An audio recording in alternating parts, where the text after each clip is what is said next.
Assalamualaikum warahmatullahi wabarakatuh. Apa kabar warga Morowali? Mudah-mudahan kita semua berada dalam keadaan yang sehat walafiat dan baik-baik saja. Kembali berjumpa dengan saya Gap di Halo Morowali, dan pada kesempatan kali ini kita akan berbincang santai. Kita akan ngobrol santai dengan salah seorang pejabat negara. Pejabat negara karena memiliki tugas yang sangat luar biasa, 24 jam bertugas melayani rakyat. Ya, pada kesempatan kali ini saya sedang bersama dengan Kepala Desa Tondo, Kecamatan Bungku Barat, yaitu Bapak Ramadan Ponga. Apa kabar, Pak Kades? Baik. Sehat? Alhamdulillah sehat. Tambah ganteng. Dan baju ini luar biasa ini. Ala-ala ya. Iya. Dengan logo-logo ini. Dengan logo Abdesi. Ada militer-militernya ini. Ada militernya ya. Kesalahan cetak. Pak Kades. Siap. Tondo wilayah industri juga ya? Iya. Bagaimana rasanya menjadi kepala desa di daerah industri? Artinya menjadi kepala desa di wilayah industri ini, kalau kita berbicara dari konsep ekonominya, saya pikir kita sudah melihat perkembangan yang ada. Ada banyak perubahan lah, baik dari segi bangunan maupun lain sebagainya. Tetapi dari segi pelayanan terhadap masyarakat ini luar biasa.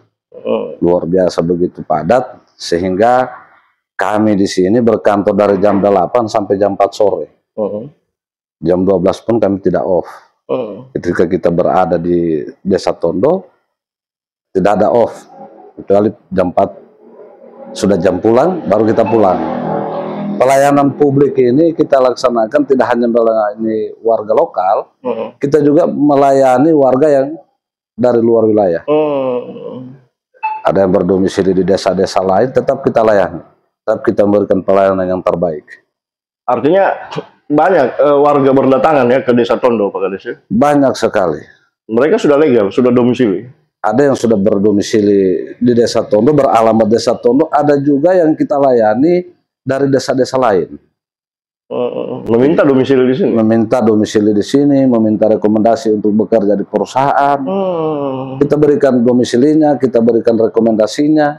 Kita antar sampai ke dalam, kita bantu. Tapi jangan sampai yang dari luar difasilitasi kerja semua, sementara anak lokal nggak ada yang kerja malah. Alhamdulillah anak-anak lokal di sini juga sudah bekerja. Namun masih ada beberapa faktor kendala administrasi. Kemudian kita juga harus memahami kondisi perusahaan yang hari ini, sehingga mungkin penerimaan karyawan itu harus bersesuaian juga. Ada yang mungkin yang skill, ada yang tidak. Tetapi kita tetap berupaya. Pelayanan tetap kita berikan, kita bantu sehingga masyarakat kita harus bekerja. Kalau kontribusi industri, kontribusi perusahaan ini ke Desa Tondo sudah ada atau bagaimana? Kalau kita berbicara kontribusi, sedikit banyaknya ada. Yang pertama, ada beberapa kali penyaluran bantuan sembako kepada warga-warga yang dianggap kurang mampu, itu sudah diberikan oleh perusahaan. Kemudian persoalan sampah juga sudah ada beberapa waktu yang lalu, sempat tayang juga, ada penyerahan kendaraan bermotor untuk kendaraan pengangkut sampah dari pihak perusahaan. Kemudian ada juga beberapa fasilitasi sanitasi seperti hanya jalur air, itu dibantu oleh pihak perusahaan ketika kita mohonkan untuk mereka bantu. Artinya komunikasi antara perusahaan dan pemerintah kondisinya baik.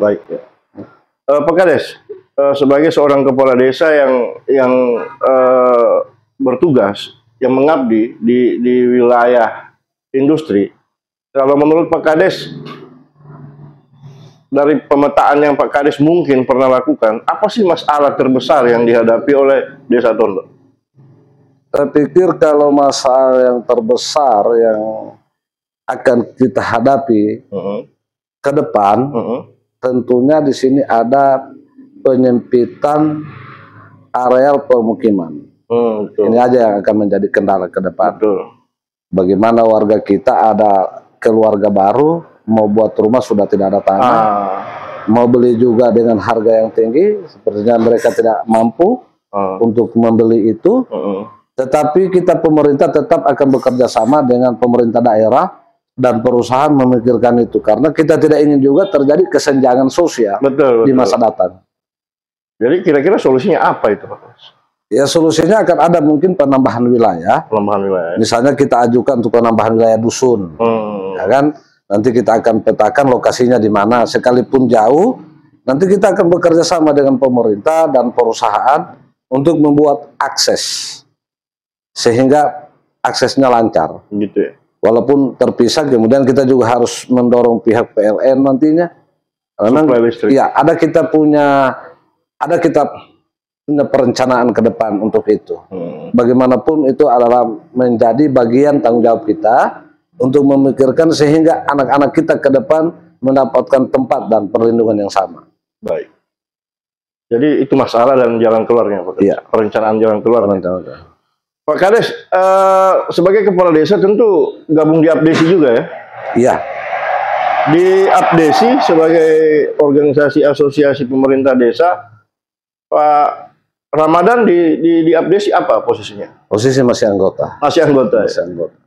Kemarin kan ada yang viral ini. Iya. Ya kan, soal BIMTEK. BIMTEK, ya. BIMTEK yang dilakukan di Jakarta ya. Jakarta. Yang diselenggarakan oleh Saber Korupsi. Yang mengait-ngaitkan dengan mantan PJ. Mantan PJ. Pak Rahmansyah Ismail. Memang benar waktu itu tidak ada spanduk Pak Rahmansyah Ismail di lokasi acara ya? Karena katanya informasinya ada.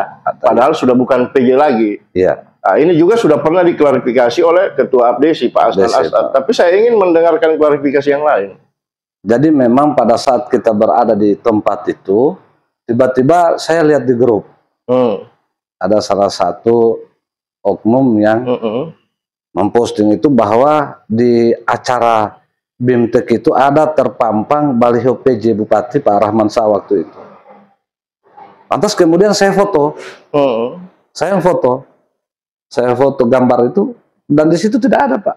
Tidak ada. Yang ada Pak Yusman Mabuk. Ya. Saya kirimlah ke grup itu untuk kemudian mengklarifikasi itu bahwa tidak ada. Bahwa memang sama sekali tidak ada. Di sana kami masuk sudah terpampang baliho Pak Kadis Pemdes dan Pak Yusman Mabuk. Jadi tidak ada. Kalau ada yang mengatakan bahwa ada gambar PJ, itu tidak ada.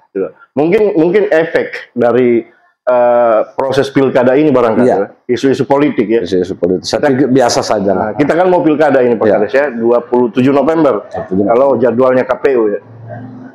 Dalam rangka itu Pak Kades, sebagai seorang kepala desa yang saya tahu sih soal Pak Ramadan ini dulunya ya, sebelum jadi kepala desa adalah salah seorang yang boleh dibilang juga tukang kritik ya. Kritik ya. Aktif di dunia, bisa dibilang aktivis juga ya. Aktivis ya.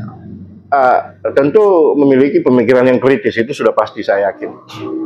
Ini kan mau pilkada. Kalau menurut Pak Ramadan, sosok pemimpin seperti apa yang Pak Ramadan inginkan memimpin Morowali di 2024 ke 2029? Jadi ketika kita berbicara sosok pemimpin, kita tidak ingin ke ranah kampanye ya. Enggak. Kita tidak ke ranah kampanye, bahwasannya calon-calon yang akan bertarung ke depan itu adalah semua putra Morowali yang terbaik. Tergantung dia mendapatkan kursi untuk mendorongnya menjadi calon bupati, itu urusan mereka. Dan kemudian saya ingin sampaikan bahwa calon-calon yang akan maju ini juga mereka sudah punya basis-basis massa. Dan massa yang ada di masyarakat Morowali ini juga sudah ada pilihan. Sekalipun mungkin masih bisa berubah, tetapi mereka sudah punya pilihan. Terkait dengan sosok pemimpin yang kita inginkan ke depan, saya pikir kita berbicara yang idealis saja. Kenapa saya kata kita berpikir yang ideal saja? Karena seorang pemimpin itu harus memiliki karakter yang kuat. Mampu memetakan wilayahnya. Kenapa harus dipetakan wilayah? Bukan berarti harus dikota-kotakan, tidak. Harus dipetakan. Karena di setiap wilayah itu tidak sama kepentingan dan kebutuhannya. Betul. Nah ini seorang pemimpin harus tahu itu. Kemudian seorang pemimpin juga harus bijaksana. Bijaksana dalam bersikap, dewasa dalam berbuat, kemudian mau menempatkan dirinya sebagai orang yang ingin selalu bermusyawarah. Iya. Dalam memikirkan wilayah ini, sekalipun dia seorang profesor, seorang doktor, yang punya pengetahuan yang hebat, tetapi dia tetap mengundang tokoh-tokoh, ya kan, baik adat, agama dan lain sebagainya, pemuda, wanita dan lain sebagainya, untuk membicarakan kondisi daerah kita, mau berdiskusi. Nah, itu sangat kita harapkan ke depan. Kemudian tidak hanya sampai di situ saja. Seorang pemimpin juga harus punya niat bekerja untuk daerah ini dengan ikhlas. Ikhlas bukan berarti memberikan segalanya tanpa menerima apapun. Itu saya pikir manusia tidak seperti itu ya. Kita kan manusia yang yang tidak sempurna juga. Betul. Tidak bisa kita katakan karena kesempurnaan hanya milik Allah. Nah, dia harus punya niat yang ikhlas untuk membangun. Kalau dia merasa bahwa ini adalah wilayahnya, berarti dia harus ikhlas bekerja untuk wilayahnya, memajukan daerahnya. Itu.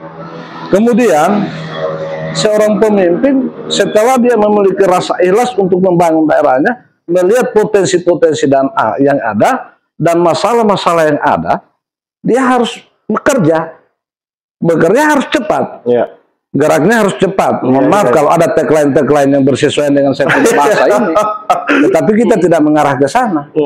Ya kan? Memang harus. Jangan menunggu. Saya masih ingat dulu ada bahasa salah seorang bupati. Saya tidak tahu bupati dari mana. Mangga sekalipun sudah matang, kalau tidak dijolok, ya itu tidak akan kita dapatkan. Dan inilah yang harus dimiliki seorang pemimpin. Dia harus bekerja, bergerak cepat. Nah, sampai di situ tidak. Belum ya. Belum sampai di situ. Sekalipun dia punya keinginan ikhlas bekerja, bergerak cepat, apakah bisa dilaksanakan tanpa harus ada keberanian? Berani itu penting, kata si siapa? Ada politisi yang bilang. Ada politisi yang sampaikan begitu. Berani itu penting, memang. Tapi jangan dikaitkan dengan tagline yang hari ini ada muncul berani dan lain sebagainya. Itu hanya singkatan-singkatan. Kita tidak mengarah ke situ. Ya kan? Tetapi sebatas apa yang kami pahami ya. Inilah calon kriteria pemimpin yang akan kita pilih ke depan. Kriteria ini apakah dimiliki ini saya tidak tahu. Tergantung penilaian masing-masing. Jadi dia harus bisa kerja cepat. Dia harus bisa kerja ikhlas. Harus berani. Iya. Baik Pak Kades, sebelum kita lanjutkan obrolan kita jeda sejenak.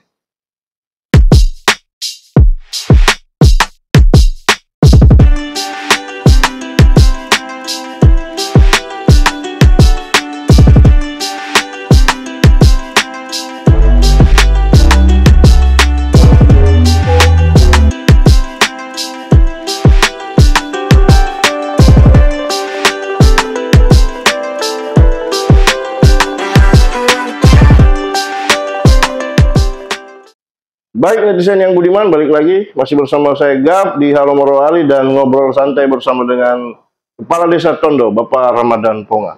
Pak Kades, ini kita mau pilkada bupati, mau pilkada gubernur juga ya. Di pilkada gubernur ini yang menariknya adalah ada dua putra daerah Morowali, lebih spesifiknya lagi dua putra daerah Bungku Barat yang maju di pilkada gubernur Sulawesi Tengah. Ada yang pertama Bapak Dr. Anwar Hafid dan kemudian yang kedua ada Pak Ahmad Ali.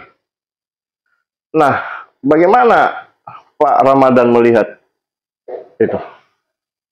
Jadi kalau kita melihat pemilihan gubernur ke depan, di mana ada dua putra Morowali yang akan tampil bersaing, yakni Pak Haji Ahmad Ali dan Pak Anwar Hafid. Sebagai warga Morowali, patut kita bersyukur, patut kita berbangga diri bahwa memang dua putra terbaik kita ini adalah putra-putra yang hebat. Kenapa saya katakan demikian? Terjadi di Indonesia, menurut pemahaman saya ya, terjadi pertama di Indonesia itu ada dua anggota DPR RI dari kabupaten, dari satu kecamatan, satu dusun, satu RT. Ini cukup luar biasa. Jadi memang Morowali ini memiliki putra yang luar biasa. Nah, ke depan mereka ini akan berkontestasi masuk ke pemilihan calon gubernur Sulawesi Tengah. Ya. Nah, tentunya ini harus kita apresiasi. Siapapun yang terpilih, mereka adalah pemimpin yang terbaik ke depan.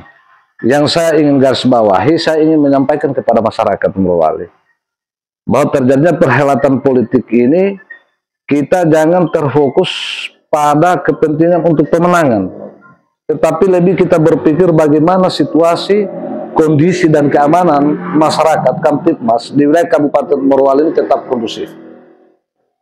Soal perbedaan pilihan itu hal yang biasa. Perbedaan politik itu hal yang biasa. Tetapi yang terpenting di sini yang harus kita jaga adalah persoalan Kamtipmas kita, hubungan kekeluargaan kita jaga dengan baik. Karena siapa lagi yang akan lihat Morowali? Kita tidak inginkan Morowali ini ribut hanya karena persoalan politik. Betul.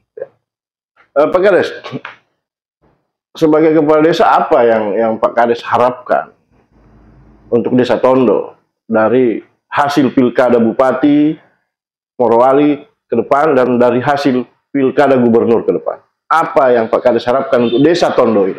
Saya pikir ini juga menjadi PR kita dengan hadirnya kawasan industri hari ini dan kondisi desa hari ini. Saya hanya berharap menitip pesan kepada calon-calon jika terpilih agar benar-benar diperhatikan Desa Tondo dalam kondisi seperti ini, supaya kedepannya masyarakat bisa sejahtera, adil dan makmur. Luar biasa. Baik, Pak Kades, ini pertanyaan terakhir. Ya. Kepala desa ini adalah jabatan politik karena dipilih oleh rakyat. Jadi mau sama juga dengan bupati. Ya. Dipilih oleh rakyat, berarti jabatan politik. Berarti Pak Ramadan ini adalah seorang politisi. Ya. Menjabat kepala desa karena dipilih oleh rakyat melalui proses demokrasi. Ya, politisi dong, ya kan? Ya. Apa sih mimpi besar, apa sih cita-cita besar seorang Ramadan Ponga? Karena kalau saya lihat dari profilnya, dari pribadinya Pak Ramadan ini kayaknya harus naik kelas. Jangan kecerdasan, wawasan yang luas itu habis di desa saja, maksud saya. Apa cita-cita dan mimpi besar seorang Ramadan Ponga? Ya paling tidak untuk hari ini saya sudah bersyukur bisa menjadi kepala desa, bisa berbakti buat desa saya, terutama bagi bangsa dan negara. Tentunya seorang politisi itu punya harapan ataupun mimpi-mimpi ke depan untuk melangkah lebih maju. Saya pikir itu tetap ada, tetapi kita lihat kondisinya juga. Ya, seperti itu. Ya. Harapan itu ada. Insya Allah ke depan kita lihat. Kalau desa ini sudah baik, ya bisa kita melangkah. Tapi kalau desa ini belum baik, tetap kita bertahan di sini untuk memperbaiki desa ini. Berarti tugas utamanya Pak Ramadan sekarang adalah bikin baik. Bikin baik. Saya akan perbaiki. Karena ini tanah kelahiran saya. Seperti itu. Ya. Tapi tetap punya cita-cita besar. Iya jelas dong. Harus punya cita-cita ke sana. Ke arah sana. Mungkin ke gedung di Bahoruru sana. Iya di Bahoruru lah. Bahoruru lah. Seperti itu Pak Kades. Baik netizen yang budiman, demikianlah obrolan singkat kita dengan Pak Ramadan Ponga, Kepala Desa Tondo. Sebenarnya saya ingin dengan durasi yang lama, tapi Pak Ramadan terlihat sangat sibuk hari ini dalam rangka menyongsong peringatan 17 Agustus Hari Kemerdekaan kita. Pak Ramadan, di Halo Morowali ada sebuah tradisi di mana setiap selesai obrolan itu narasumber diberikan mic sepenuhnya untuk memberikan closing statement. Jadi dengan ini saya persilakan Pak Ramadan untuk memberikan closing statement, menyampaikan apa yang Pak Ramadan ingin sampaikan kepada masyarakat kita di luar sana. Silakan. Baik, Assalamualaikum warahmatullahi wabarakatuh. Di akhir pembicaraan hari ini saya ingin menyampaikan kepada warga masyarakat Morowali terkhusus Desa Tondo bahwa dalam menyongsong pemilihan kepala daerah ke depan, baik pemilihan gubernur maupun pemilihan Bupati Morowali, saya ingin berharap kepada masyarakat agar tetap menjaga situasi keamanan dan ketertiban masyarakat, tetap menjaga silaturahmi, memelihara rasa kekeluargaan, sehingga Kabupaten Morowali yang kita cintai ini tetap dalam keadaan kondusif. Dan berpikir bagaimana Morowali ini ke depan lebih baik dari yang sekarang. Terima kasih, itu yang bisa kami sampaikan. Wabillahi taufiq wal hidayah. Wassalamualaikum warahmatullahi wabarakatuh. Baik netizen yang budiman, itulah sebuah closing statement yang singkat, padat, dan jelas dari Pak Ramadan Ponga, Kepala Desa Tondo. Itu sekaligus menandakan bahwa perjumpaan kita kali ini di ngobrol santai Halo Morowali berakhir sudah. Dan netizen yang budiman, Kepala Desa Tondo menginginkan punya pemimpin di 2024-2029 yang berani dalam mengambil tindakan, berani dalam mengambil kebijakan yang berpihak kepada rakyat tentunya, dan dapat menyelesaikan persoalan-persoalan yang dihadapi rakyat dengan kerja cepat. Baik Pak Ramadan, terima kasih atas waktu dan kesempatan yang luar biasanya. Semoga sukses, insya Allah bisa ke Gedung Bahororo. Amin. Baik netizen yang budiman, dari ruang kerja Kepala Desa Tondo di Desa Tondo, Kecamatan Bungku Barat, Kabupaten Morowali, saya Gap mohon undur diri. Assalamualaikum warahmatullahi wabarakatuh. Jaga Morowali.